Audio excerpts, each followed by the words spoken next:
What's up, guys? My name is Ben. How are you guys doing today? What I have for you today in this video is I'm going to be doing a RAM upgrade going from 8 gigabytes to 16 gigabytes on the Lenovo E540 laptop.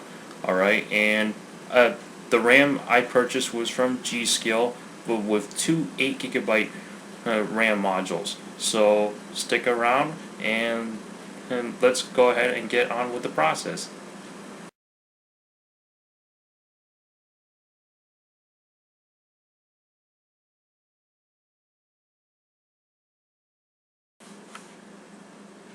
Alright, so in order to upgrade the RAM in the Lenovo E540, you have to take a back plate off, which as you see I am unscrewing one of the screws right here, and that is one of them you have to unscrew in order to open up the plate or take the plate off, and there's going to be a total of 3 screws. Now I do want to mention something before or while I'm doing this process.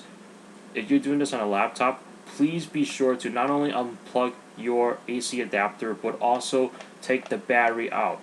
I forgot to do this during the process. Please don't forget to take the battery out. Last thing you want is to get shocked from any electrical components inside the laptop itself, so please just be careful.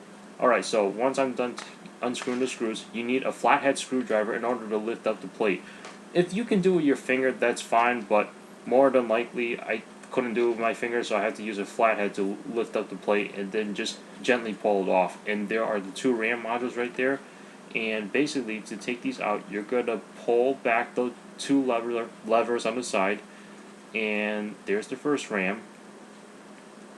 As you can see, put that off to the side, and remember how it's installed. Make sure you put it back in the same way it went before.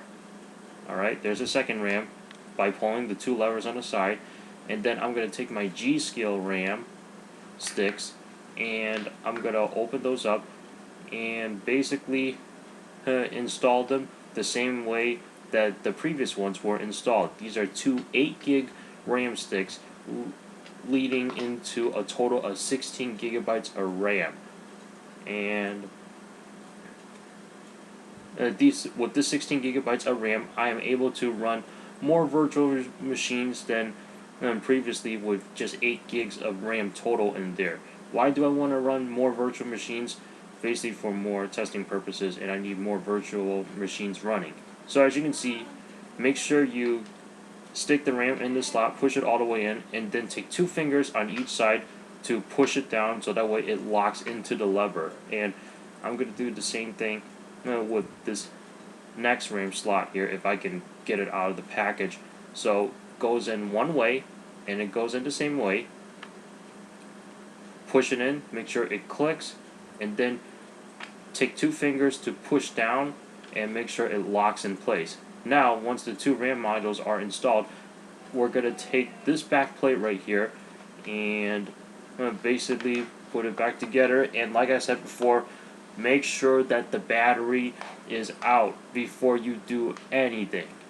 And the AC adapter, make sure there's no power at all. You don't want to risk having the computer turn on somehow while you are working with electrical components inside. So once I get the plate situated and everything and it's all clicked in, now I'm going to take the screwdriver and then put the screws back on. And when you lift up the plate, the screw goes with it because they don't come out, as you saw at the beginning of this video, for those of you guys who were wondering about that. Alright, and once that is done, then we will boot up the system and make sure the RAM is readable. First thing I'm going to do is get into the BIOS. With the Lenovo E540, you push the power button and then immediately push the enter button to get this menu right here, and basically hit F1 to get into the BIOS right here, and where it says installed memory in the BIOS, you'll see, well, it reads in a megabyte, 16,384 megabytes, but that's a total of 16 gigabytes of RAM. And here we are in Windows 8.1. To check in the operating system, I'm going to the File Explorer, which is the folder at the bottom right there next to the Internet Explorer icon, and I'm going to go to this PC on the left right there, right click, and I'm going to hit Properties, to show my computer information and my installed memory right there. And as you can see, 16 gigabytes is installed. And that is it, guys. Thank you so much for watching, and I'll see you in the next one. Please subscribe, rate, comment. Also check the description below for all my social media links, and take care.